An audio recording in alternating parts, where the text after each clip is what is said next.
against a photographer's backdrop, but its true beauty is best seen against the elements. Subaru all-wheel drive is the ultimate safety feature. It reacts instantly, transferring power automatically from the wheels that slip to the wheels that grip. So you can safely weather even the worst of weather. The all-season, all-road, all-wheel drive Subaru Legacy. The beauty of all-wheel drive. Thrifty shoppers share penny-pinching secrets Sunday at 6.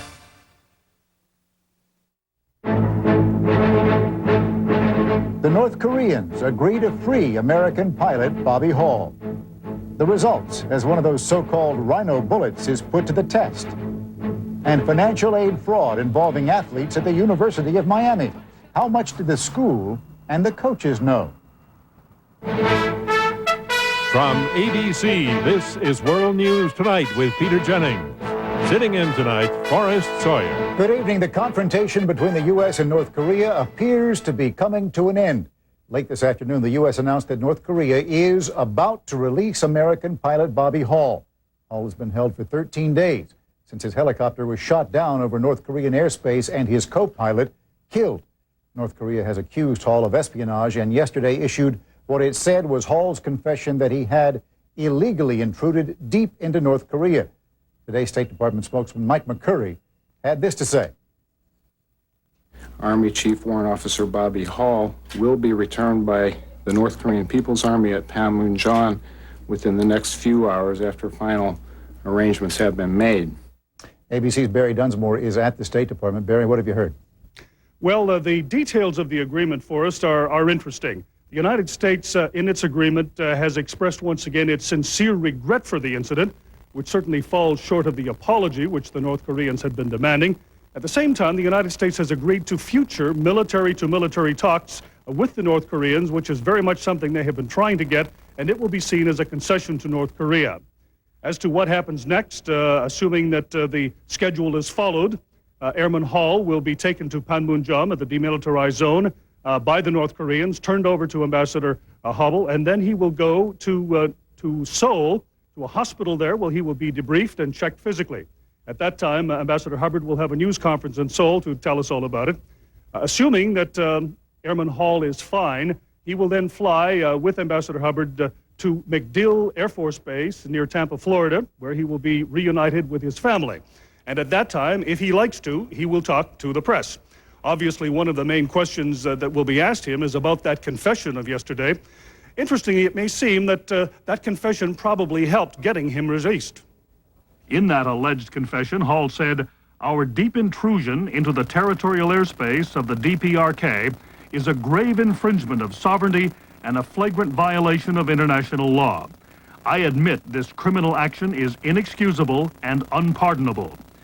According to State Department analysts, that admission gives the North Koreans the kind of propaganda victory over a superpower that an isolated state such as theirs seems to thrive on. At the same time, officials stress Hall did not confess to deliberately entering North Korean airspace, nor to espionage. Another factor may have been the implied threat that the U.S.-North Korean nuclear agreement might be in jeopardy if the Hall case dragged on. Earlier this week, the question was, would the North Koreans get the message that they were endangering their chances of improved relations with the U.S. over a minor border incident? After extracting their pound of propaganda with the Hall confession, it would seem they got the message. Barry Dunsmore, ABC News, the State Department.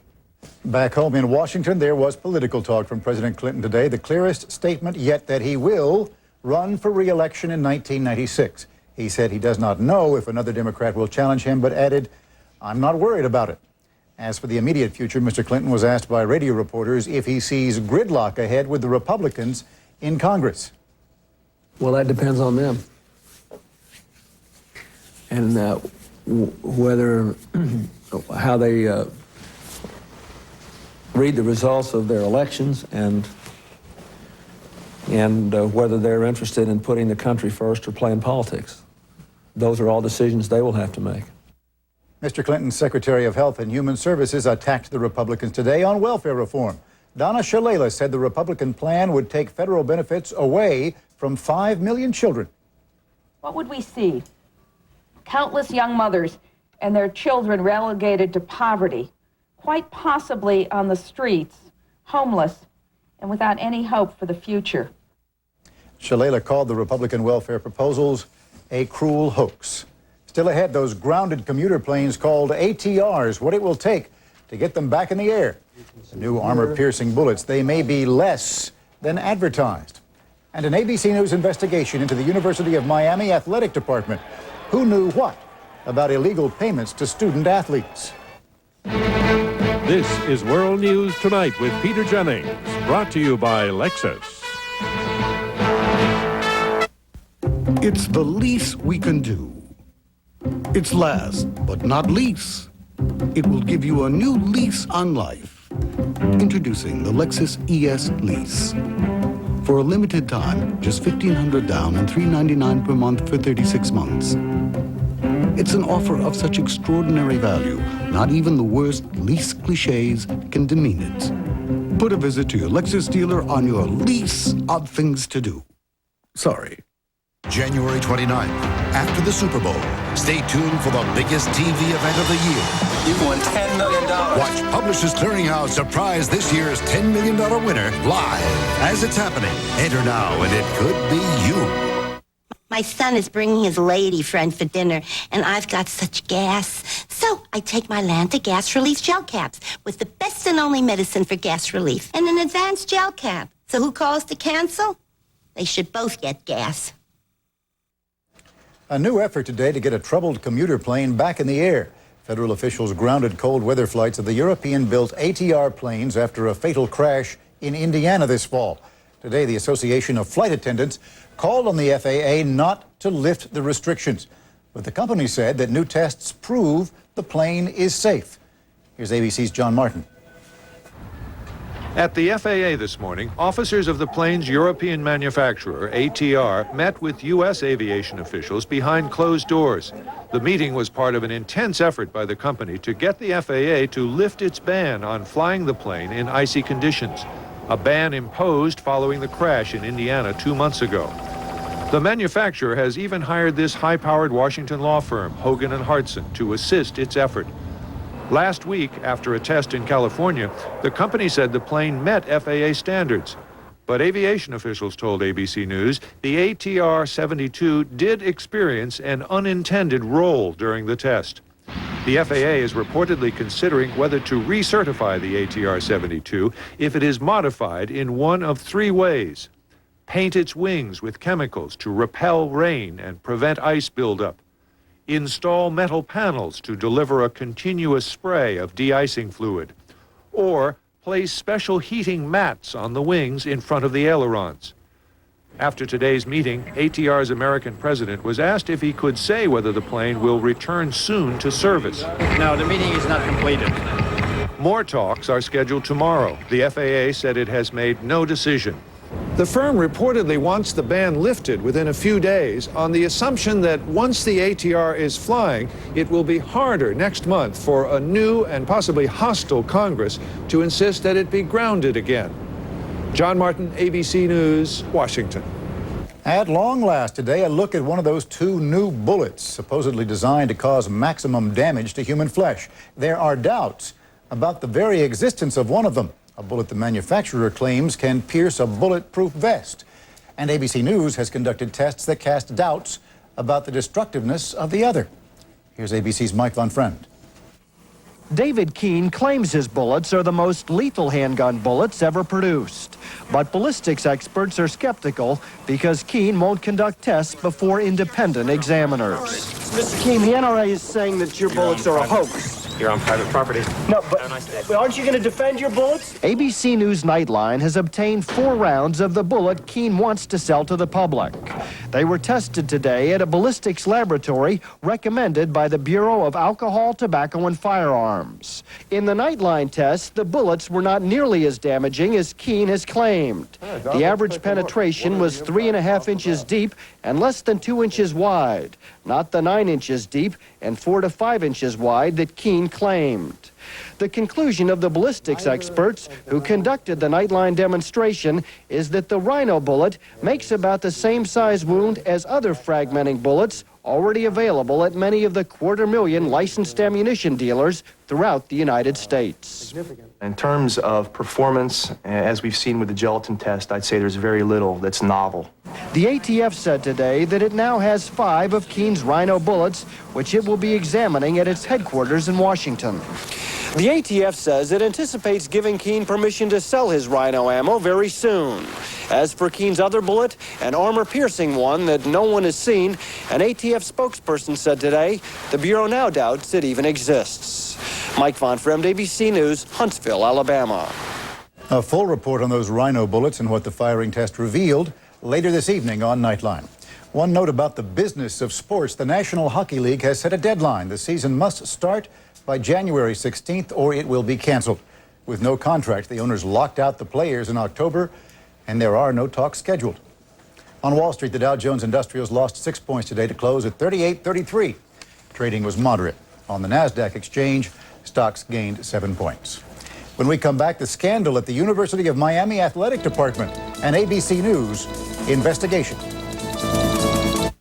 The most talked about movie of the year is now the most honored movie of the year. Is that a fact? Nominated for 6 Golden Globes, including Best Actor, John Travolta, Best Director, Quentin Tarantino, Best Supporting Actor, Samuel L. Jackson, and Best Picture. That's a bold statement. The movie Time Magazine, the National Board of Review, and critics nationwide are calling the best movie of the year Pulp Fiction. Rated R.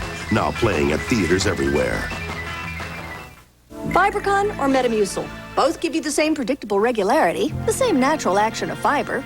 So what makes Fibercon different? With Fibercon, I get my fiber in 2 caplets. Fibercon, fiber regularity that's easier to take. On January 29th, as the final seconds of Super Bowl 29 tick away, prepare to witness one of the most spectacular winning moments in history. You've won $10 million from Publishers Clearinghouse. Because for the first time ever, you can watch the Publishers Clearinghouse Prize Patrol surprise the $10 million winner live as it's happening, right after the Super Bowl. Enter now, and on Super Bowl Sunday, the biggest winner could be you. What do you need when it's hours since lunch and you really want something, but not a huge something, but something that's good, that might make you feel great, that's zesty and zingy and quite frankly perfect? V8! With a full serving of vegetables, it might just make you feel better.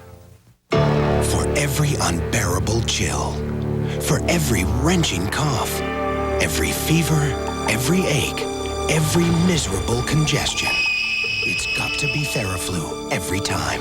From your bad cold to your worst flu, Maximum Strength Theraflu delivers serious relief in soothing hot liquid or new non-drowsy caplets. When it's not just a cold, it's got to be Theraflu.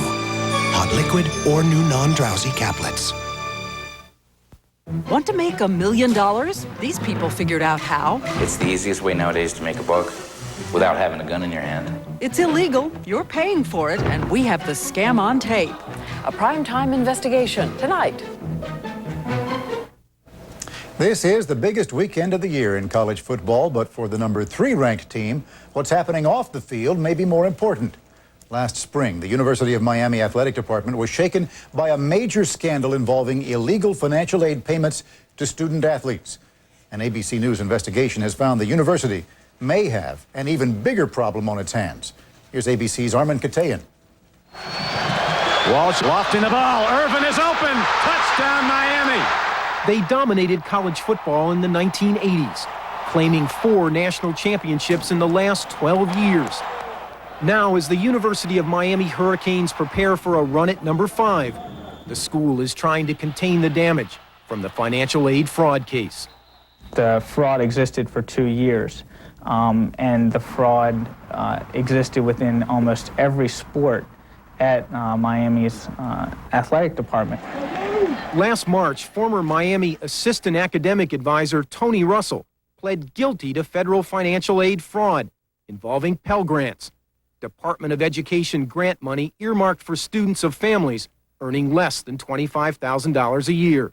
Russell admitted conspiring with 85 student athletes in 9 different sports at Miami, including 57 football players, bilking the federal government out of $220,000 from 1989 to 91. for kickbacks totaling about $8,000, an average of $85 per application. Russell falsified information and forged signatures on hundreds of documents, including this Pell Grant application for current star quarterback Frank Costa. In 1991, Russell filled out the application for Costa, falsely stating the income of Costa's parents. He even forged signatures that were not their real names. As a result, Costa received this check for $1,700. Russell is now serving 3 years in federal prison for fraud. He declined to be interviewed by ABC News. From the very beginning, Russell insisted he had acted alone, that, quote, the university had nothing to do with it. But now questions are being raised whether coaches and administrators knew about Russell's criminal activity and allowed it to continue. Miami University Athletic Director Paul D. admits coaches routinely directed athletes to Russell, whose job was academic counseling, a job that had nothing directly to do with Pell Grants. To be sure, many people in the department knew that Mr. Russell was helping people, but no one knew that Mr. Russell was engaged in wrongdoing. In court papers, Assistant U.S. Attorney Martin Goldberg called the fraud, quote, incredibly widespread and extensive. It definitely existed at the athlete's level. It definitely existed at Anthony Russell's level within the academic support unit, and that there was knowledge above Ansel by